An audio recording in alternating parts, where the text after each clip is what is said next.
हमारा तीसरा चैप्टर है धातु एवं अधातु। तत्वों को उनके गुणधर्मों के आधार पर धातु एवं अधातु में वर्गीकृत किया जाता है। धातु के कुछ उदाहरण हैं आयरन, एल्यूमिनियम, चांदी, कॉपर इत्यादि।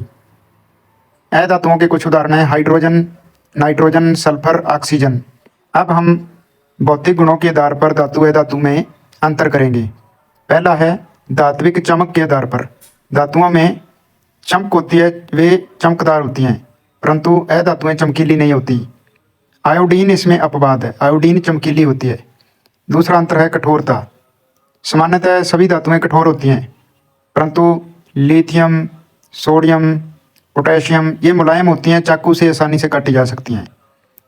अधातु में ये अधिकतर कठोर नहीं होती, परंतु कार्बन का अपरूप है जो सबसे ज़्यादा कठोर होता है, हीरा। ये अपवाद है। अगला है रूप में। तीसरा अंतर है रूप में। धातुएं कमरे के तापमान पर हमेशा ठोस रूप में पाई जाती हैं, परंतु जो मरकरी है हमारा पारा, वो द्रव रूप में पाया जाता है। अधातु में ब्रोमीन धातु को छोड़कर, ब्रोमीन धातु जो है तरल होती है, बाकी सभी ठोस होती हैं। ये अधातुओं में लगभग सारी ठोस होती हैं, ब्रोमीन जो है वो तरल अवस्था में होती है। अगला है हमारा अघात वर्ध्यता। धातुओं को पीट कर पतली पतली चादर के रूप में परिवर्तित किया जा सकता है, परंतु अधातुओं में अघात वर्ध्यता नहीं होती। अगला है हमारा तन्यता।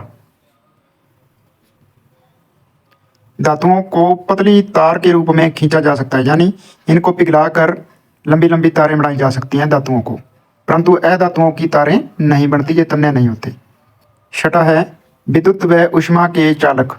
सामान्यतः सभी धातुएं विद्युत की चालक और ऊष्मा की चालक होती हैं, परंतु सीसा, मरकरी ये दोनों कुचालक होती हैं, अपवाद हैं। इसी प्रकार अधातुएं भी विद्युत और ऊष्मा की कुचालक होती हैं, परंतु जो कार्बन का अपरूप है ग्रेफाइट, वो सुचालक होता है, ये अपवाद है। अगला सातवां डिफरेंस है गंतव्य। सामान्यतः जो धातुएं हैं उनका गंतव्य अधिक होता है, उच्च गलनांक होता है। सोडियम व पोटाशियम का गंतव्य और गलनांक कम होता है। दूसरी तरफ यदि हम अधातुओं में देखें तो अधातुओं का गंतव्य व गलनांक कम होता है। आठवां अंतर ध्वनिक। सभी धातुएं किसी सतह से टकराने पर गूंज की ध्वनि पैदा करती हैं, परंतु अधातुओं में गूंज की ध्वनि पैदा नहीं होती। ऑक्साइड। सभी धातुओं के ऑक्साइड क्षारीय होते हैं, जैसे कि मैग्नीशियम ऑक्साइड जो है वो क्षारीय ऑक्साइड है। इसी प्रकार यदि अधातुओं में देखें तो अधातुओं के ऑक्साइड जो होते हैं वो अम्लीय होते हैं, जैसे SO2, CO2 आदि।